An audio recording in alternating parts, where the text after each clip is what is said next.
इंतजार की घड़ियां खत्म, क्रिकेट की आलमी जंग का तिबल बज गया। हिंदुस्तानी सरजमीन पर आज से मैदान लगेगा। दिफाई चैंपियन इंग्लैंड और न्यूजीलैंड के दरमियान मैच का आज बाज़ाब्ता आगाज होगा। अहमदाबाद के नरेंद्र मोदी स्टेडियम में मैच दोपहर 1:30 बजे शुरू होगा। इंग्लिश टीम जोस बटलर की क़यादत में फातहाना आगाज के लिए पुरअज़्म। कीवी टीम को आज मुस्तकिल कप्तान विलियमसन की खदमात हासिल नहीं। कायम मकाम कप्तान टॉम लीथम कमान संभालेंगे। मैचेस भारत के 10 वेन्यूज पर शेड्यूल। टीमें राउंड रॉबिन फॉर्मेट के तहत 9 मैचेस खेलेंगी। टॉप 4 टीमों को सेमीफाइनल का परवाना मिलेगा। गूगल भी क्रिकेट वर्ल्ड कप फीवर में मुब्तला। नए डूडल में 2 बत्तखों को बैट थामे दिखाया गया। नया डूडल शायकीन क्रिकेट के जोश और जज्बे को मजीद बढ़ाने लगा। वर्ल्ड कप मुकाबलों से पहले अहमदाबाद में कैप्टन्स डे शो। कप्तान बाबर आजम ने टीम की हम आहंगी और इत्तेहाद को टीम की ताकत करार दे दिया। कहा कि भारत की मेहमान नवाजी शानदार है। हम ऐसा महसूस कर रहे हैं कि जैसे अपने घर में है। वर्ल्ड कप में हमारी बड़ी ताकत बॉलिंग है। बॉलर्स पर भारत में खेलने का ज्यादा दबाव नहीं है। कंडीशंस पाकिस्तान जैसी हैं। पहली बॉल से जीतने के लिए जाएंगे। भारतीय कप्तान रोहित शर्मा कहते हैं कि हमने 2 माह में काफी क्रिकेट खेली है। ऑस्ट्रेलियाई कप्तान पैट कमिंस ने कहा कि वनडे फॉर्मेट ऑस्ट्रेलिया को सूट करता है। बांग्लादेशी कप्तान शकीब उल हसन का कहना है कि टीम तैयार है। हमारे फैंस को हमसे तवक्कुआत हैं।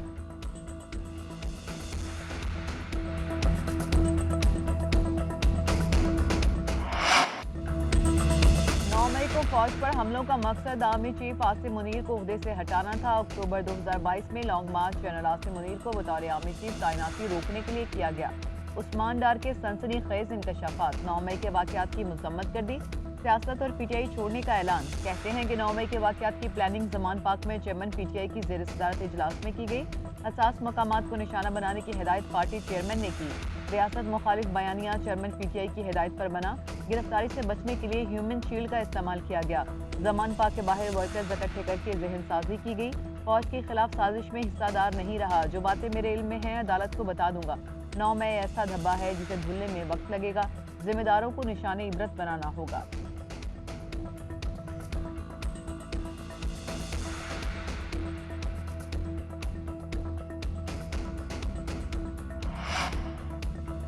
उस्मान डार की गुमशुदगी के बाद इंटरव्यू की आवाम की नजर में कोई अहमियत है ना कोई कानूनी हैसियत। खदशा है इसी किस्म के हथकंडे सदाकत अब्बासी, फारूक हबीब, शेख रशीद पर भी आजमाए जाएंगे।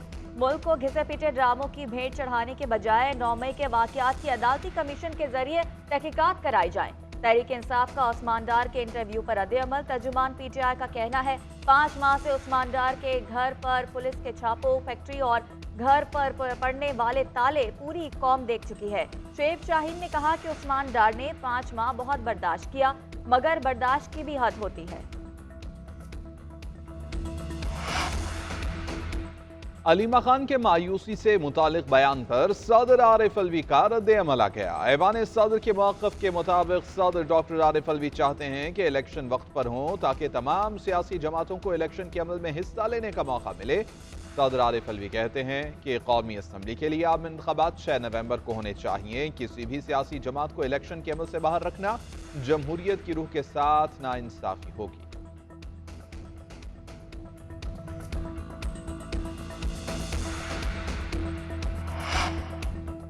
चेयरमैन पीटीआई सदर मुमलिकत के रवैये से मायूस हैं। उन्हें अफसोस है कि सदर ने आईनी किरदार अदा करते हुए इंतखाबात की तारीख का ऐलान नहीं किया।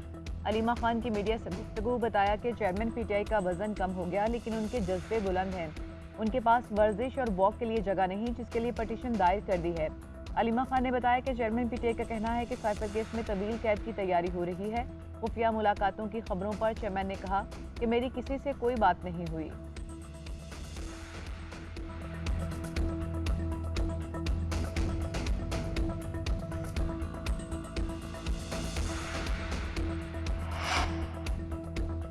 नवाज शरीफ अपना मामला अल्लाह के सुपुर्द कर देंगे। वो इंतकाम के लिए नहीं, मुल्क को खुशहाल बनाने के लिए आ रहे हैं।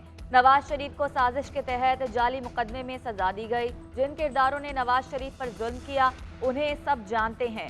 लोड शेडिंग महंगाई खत्म करने वाला आ रहा है। 21 अक्टूबर को मीनार पाकिस्तान पर नवाज शरीफ का भरपूर इस्तकबाल करेंगे। साबिक वज़ीर आज़म शहबाज शरीफ का खिताब, कहा 2018 के इंतखाबात में तारीखी धांधली हुई, नवाज शरीफ से इख्तदार नहीं, अवाम से तरक्की और खुशहाली छीनी गई, मुझ पर कमीशन लेने का इल्जाम लगाया गया, चोर डाकू कहा गया, माशरे में जहर घोला गया, पीडीएम हुकूमत ने मुल्क को डिफॉल्ट होने से बचाया, हमने सियासत कुर्बान करके रियासत को बचाया। किसी को माइनस करने के हक में नहीं, पीटीआई के वर्कर्स को सियासी धारे में लाना होगा, जिनके खिलाफ केसेस हैं उन्हें अदालतों में पेश किया जाना चाहिए, गुनहगारों का फैसला अदालत करेगी, पार्टियों के दरमियान तल्ख जुमले कम होने चाहिए। पीपल्स पार्टी के रहनुमा कमर जमान कायरा की जीएनएन के programme news edge with Fariha Idrees में गुफ्तगू, बोले कि महंगाई की जिम्मेदार पीटीआई है, ना हम और ना ही नून लीग। महंगाई सिस्टम की वजह से बढ़ी, जमहूरियत के लिए जिसने भी कुर्बानी दी उसे भुलाना नहीं चाहिए। पंजाब में हम निकलेंगे तो असर पड़ेगा।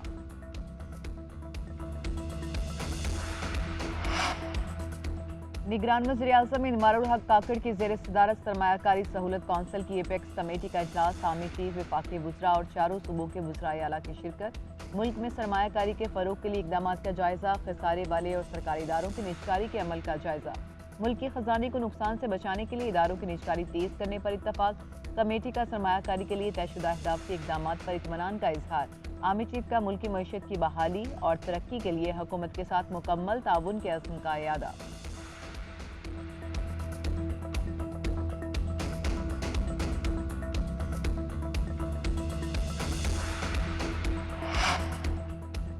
आलमी मंडी में खाम तेल की कीमतों में बड़ी कमी, अमरीकी खाम तेल 4% कमी के बाद $85.69 फी बैरल पर आ गया। बरतानवी खाम तेल ब्रांड क्रूड ऑयल की कीमत 3.8% कम होकर $87.40 फी बैरल हो गई। सऊदी वज़ारत तवानाई का कहना है कि पैदावारी कोटे में रजाकाराना कमी जारी रखने का फैसला तेल की आलमी मंडी में इस्तेहकाम लाने के लिए किया गया।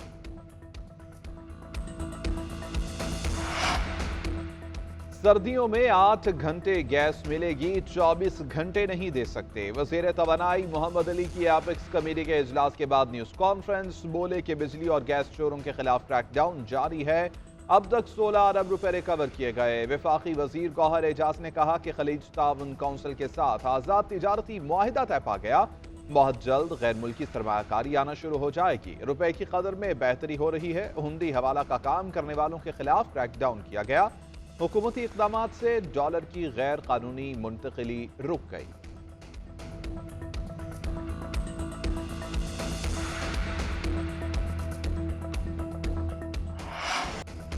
बिजली चोरों के खिलाफ शिकंजा सख्त, गेपको का ऑपरेशन 29वें रोज में दाखिल, मजीद 51 बिजली चोर पकड़े गए।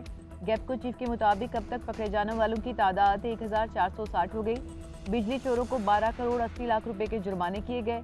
बिजली चोरी में मुलविस अफराद के खिलाफ मुकदमा दर्ज। इस्लामाबाद इलेक्ट्रिक सप्लाई कंपनी के भी बिजली चोरों के खिलाफ कार्रवाइयाँ, 274 बिजली चोर पकड़े गए। बिजली चोरों को 82,64,000 रुपए जुर्माना, मुकदमा दर्ज, 11 बिजली चोर गिरफ्तार।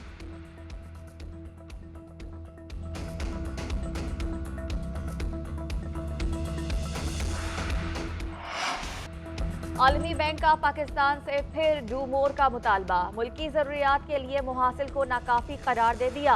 टैक्स की वसूलियां बढ़ाने, सब्सिडीज को कम करने के मुतालबात। वर्ल्ड बैंक ने पाकिस्तान को कर्ज लेने वाले गरीब मुल्कों में शामिल कर दिया।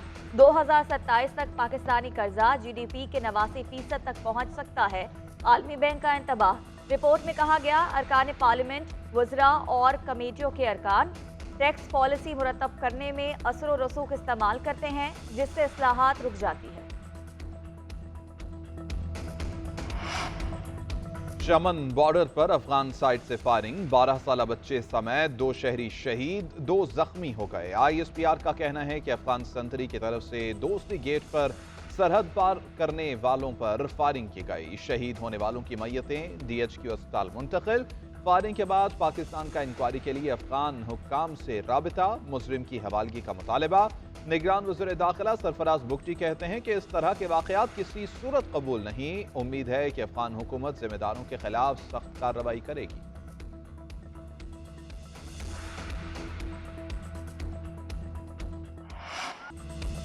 पाकिस्तान में हालिया दहशतगर्दी के वाक़यात में अफगान दहशतगर्द मुलविस निकले। कलअदम टीटीपी को अफगान दहशतगर्दों की पुष्टपनाही हासिल। गुज़िश्ता चंद माह में होने वाले 24 खुदकुश हमलावरों में से 14 अफगानी थे। 12 मई को मुस्लिम बाग हमले में 5 अफगानी दहशतगर्द मुलविस थे। योग कैंट पर बुज़दिलाना हमले में 5 में से 3 अफगानी दहशतगर्द थे। 30 जनवरी को पुलिस लाइन्स पेशावर और 29 सितंबर को हंगू में खुदकुश हमलावर भी अफगानिस्तान से थे। पाक फौज और कानून नाफिज करने वाले इदारे अफगान दहशतगर्दों के खिलाफ मसरूफ़ अमल। आलमी बरादरी को भी अफगान दहशतगर्दों की सरगर्मियाँ रोकने में पाकिस्तान की मदद करनी चाहिए।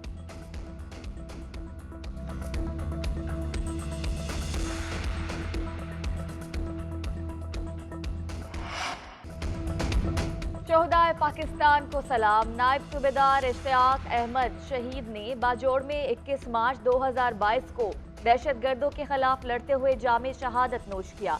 शहीद की बहन का कहना था, मेरा भाई एक मुखलिस और दयानतदार इंसान था। मेरे भाई ने मुल्क की खातिर शहादत की मौत पाई। इस पर हम अल्लाह के शुक्रगुजार हैं।